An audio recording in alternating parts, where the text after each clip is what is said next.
Solution लिखा हुआ किसी का देख लो, खुद करोगे तब आएगा, और एग्जाम में भी तभी होगा जब खुद किए होगे, वरना नहीं होगा, क्योंकि आइडिया ही नहीं आएगा ना। मेन दिक्कत ये होता है तुम किसी का सॉल्यूशन देख रहे हो ना, तो तुम्हें ये नहीं पता उसने वहां तक पहुंचा कैसे, तुम सीधा सॉल्यूशन ही देख रहे हो, तो you don't know the thought process. और एग्जाम में चाहिए थॉट प्रोसेस, तुम्हारे पास होगा ही नहीं।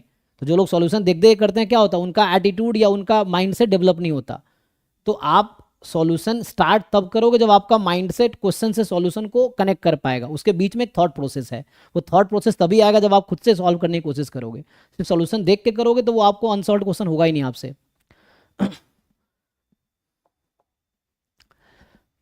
तो उसके लिए ट्राई करना पड़ता इसका है कुछ। एमएलई तो सो यहाँ कह रहा है कि डायरेक्ट मिलेगा ठीक है, 1.4। ये हमारे पास है be the observed value of the random sample of size 6।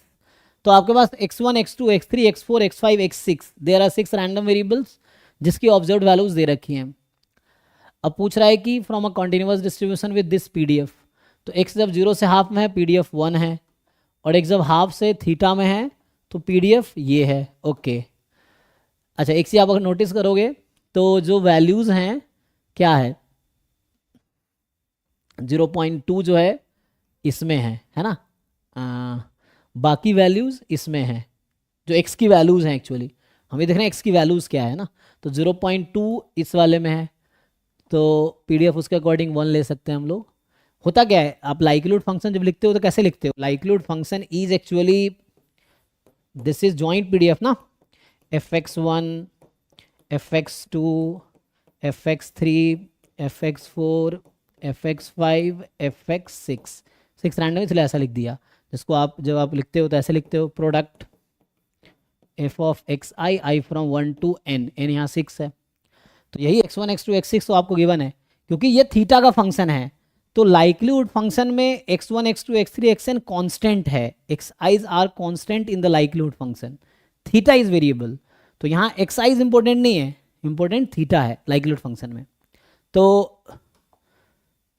x1 आपको पता है, ये x1 है, ये x2 है, ये x3 है, ये x4 है, x5 है, x6 है ना जी। तो देखो x1 में इस पीडीएफ को चूज करोगे या इसको चूज करोगे, ये आपको डिसाइड करना है कि what will you choose. Okay तो fx1 में आप 1 चूज करोगे, fx2 में x2 आपका 1.2 है, 1.2 कहाँ पे होगा, इधर होगा, तो बाकी सारी तो इधर ही होगी ना, बाकी सारी वैल्यूज तो इधर ही है इस वाले में। तो ये 1/2 थीटा माइनस 1 इसकी पावर 5 लेना पड़ेगा, है जी। के लिए तो थीटा डिपेंड कर रहा है ना, तो एक मिनट यहाँ पे 4 ना, उसका क्योंकि एमएलई होगा 0.3 पे भी 1 होगा। हाँ जी, सर बोल रहे हैं ना कि थीटा इज ग्रेटर देन हो जाएगा है ना, थोड़ा स्टैटिस्टिक्स जो कि 1.4 है। कोई नहीं, उससे भी देखते हैं, अभी तो मैं ये लिख दिया आगे। अच्छा आगे लिखना पड़ेगा वो, तो वो तो हम लिखते हैं। अच्छा वैसे कह रहे हो, अभी लिख जाओ। तो यहाँ पे हम क्या देखेंगे, लाइक ये था ना प्रोडक्ट, वो कोई दिक्कत नहीं है। तो यहाँ पे क्या आएगा, सो यहाँ से आएगा theta greater equal to X I, तो ईच एक्स आई, अभी पहले इसको कैलकुलेट करो फिर हम बात करते हैं। तो यहाँ से आएगा दिस विल बी, क्योंकि 0.3 और 0.2 ये दो वैल्यूज हैं जो 0.25 से, अरे यार क्या है ये 0.5 ना, 0.5 से कम है, दो ही वैल्यू 0.5 से कम है ना ये। तो इसका मतलब आएगा 1/2 थीटा माइनस 1 इसकी पावर 4, और 1 आएगा 2 बार, ठीक है। तो अभी के लिए 1/2 थीटा माइनस 1 की पावर 4, यहाँ तक ठीक है। अब यहाँ पे सपोर्ट में थीटा इन्वॉल्व है, ये ठीक है, ये हमारा 4 क्यों लिया, क्योंकि there are 4 values that lie in this interval, तो this PDF is selected, and there are 2 values which lies in this interval, so this PDF is selected. तो ये आ गया। अब यहाँ पे थीटा आप पे डिपेंड कर रहा है सपोर्ट में, तो यहाँ पे क्या होगा, थीटा इज मोर देन, जब यहाँ लाइक्लीहुड फंक्शन लिख रहे थे, so theta is more than equal to each x i, so theta more than equal to maximum of all, तो maximum of all अभी के लिए, हालांकि इसमें जो इसमें है इसी के लिए बात करेंगे हम लोग। तो मैक्सिमम क्या आएगा, है ना, जो इसमें है इसी के लिए बात करेंगे ना इस इंटरवल में। तो एनीवे मैक्सिमम क्या होगा, 1.4। तो मैक्सिमम ऑफ एक्स साइज, तो यहाँ पे मैक्सिमम जो है उनमें से 1.4 है। अच्छा तो यहाँ से आ गया theta more than equal to 1.4, MLE का डेफिनेशन क्या होता है? MLE is the value of parameter that maximises likelihood function, मतलब point of maxima in the likelihood function is called MLE। ठीक है, तो हमें पॉइंट ऑफ मैक्सिमा निकालना है इसमें। सो सिंपली अब आपको क्या करना है, अब आपके पास एक फंक्शन है। So this is the likelihood function. So there is a function 1/2 theta minus 1 की power 4 when theta belongs to 1/4 to infinity. ये एक फंक्शन है विथ डोमेन। अब खुद बताओ कि ऐसा कौन सा पॉइंट है, थीटा की ऐसी क्या वैल्यू है जिसके लिए लाइक्लीहुड फंक्शन मैक्सिमम होगी, वो MLE होगा। तो मैक्सिमम वहाँ तो पढ़ा होगा कैलकुलस में, क्योंकि वो डिक्रीजिंग फंक्शन है ना। सो लाइक्लीहुड फंक्शन का अगर डेरिवेटिव करोगे, पॉइंट का हाँ, या तो आप लॉग लेकर डेरिवेटिव कर लो या डायरेक्टली डेरिवेटिव कर लो। सो लाइक्लीहुड फंक्शन का डेरिवेटिव नेगेटिव है, इसका मतलब लाइक्लीहुड फंक्शन इज डिक्रीजिंग। और लाइक्लीहुड फंक्शन अगर डिक्रीजिंग है तो, है ना, कोई फंक्शन अगर डिक्रीज, इसका डोमेन 1.4 से स्टार्ट हो रहा है और ये डिक्रीजिंग है, तो हाईएस्ट वैल्यू यहाँ पे मिलेगी, है ना। डिक्रीजिंग है तो वैल्यू घटती चली जाएगी। तो पॉइंट ऑफ मैक्सिमा जो है theta is equal to 1/4 is point of maxima in likelihood function and therefore theta is equal to 1/4 is MLE of theta. तो 1/4 is the answer of this question. ये तो MLE निकाला मैंने। Method of moment estimator में क्या करते हैं? सो this is MLE, ठीक है ना। तो MLE आ गया, वो नॉर्मल हो जाता है EX बराबर x बार कर। ठीक है ना। तो 1/4 आपका ये हो गया। मेथड ऑफ मोमेंट में आप लोगों को पता ही है, सिंगल पैरामीटर है तो single parameter x bar is equal to EX। तो आप लोग EX निकाल लीजिए, PDF से मीन निकालना जानते हैं आप लोग।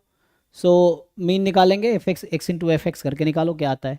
तो x बार यहाँ से पहले इससे x बार, 47/60। एक मिनट, x बार कितना आता है यहाँ से ऐड करके, इस सबको ऐड करो और 6 से डिवाइड करो, कितना आता है?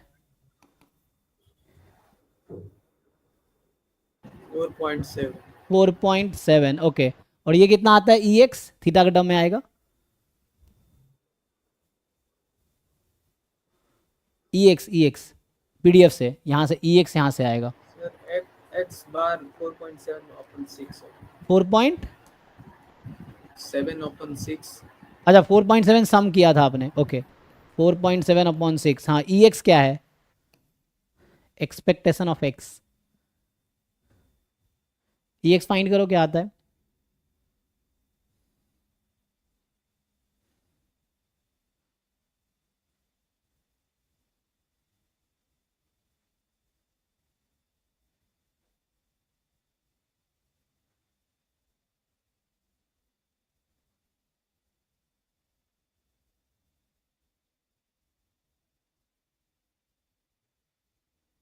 सर मैंने डायरेक्ट x बार की वैल्यू और EX करके कैलकुलेट किया ना, तब थीटा बराबर आया 32/15।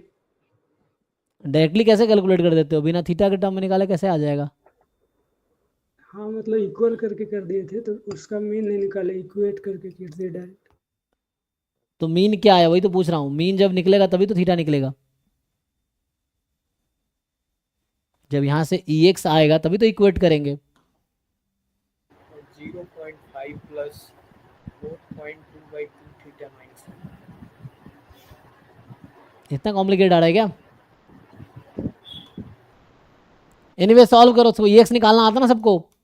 यहाँ से एक्सपेक्टेशन ऑफ x निकालो, इस PDF का मीन निकालो और मीन को फिर इसके इक्वल रखो और देखो थीटा क्या आता है, वो आपका मेथड ऑफ मोमेंट एस्टिमेटर होगा। ये सिंपल इक्वेशन सॉल्व करो।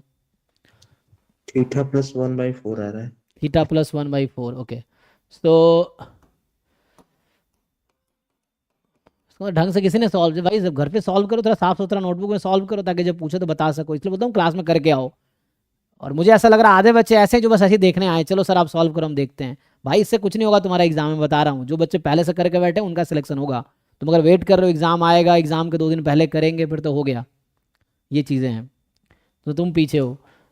अब EX पूछ रहा हूँ मतलब किसी ने कैलकुलेट पहले से किया ही नहीं है, सब चुप बैठे हैं। अगर पहले से कैलकुलेट किया हो देख के बता देगा कि हाँ EX ये होगा। इसलिए तो सॉल्व करके आओ। जब भी डिस्कशन 22 का है तो सॉल्व करके आओ पूरा पेपर। जो डाउट है, डाउट भी ऐसे रैंडमली पूछ रहे हो क्या? देख के बताइए, देख देख पूछ रहे हो, कुछ भी मतलब नहीं।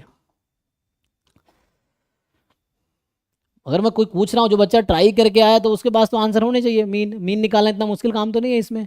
Summation x I P I करना है भाई, integration x into P D F करना है। एनीवे थीटा निकालो सॉल्व करके।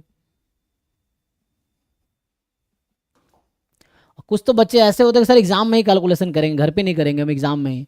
और फिर यही बच्चे इनसे एग्जाम में भी नहीं होता है, क्योंकि घर पे तो किए नहीं होते हैं। तो एग्जाम में कैसे कर लोगे जब घर पे तुमसे किया नहीं, तुम्हें पता नहीं है।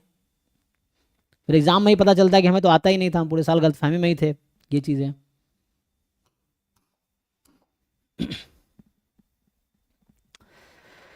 हाँ जी। सो नेक्स्ट है 25 के बाद 28 है ना।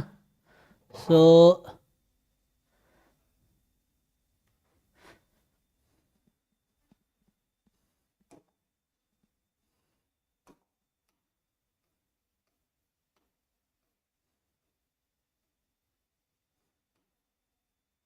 ट्वेंटी तो क्लास में भी कराया ये सब है ना। तो क्लास में सारे क्वेश्चन लगभग हो ही गए हैं, क्योंकि हम जब कंस्ट्रक्ट कर रहे थे कॉन्फिडेंस इंटरवल तो क्लास में डिस्कस नहीं किए थे।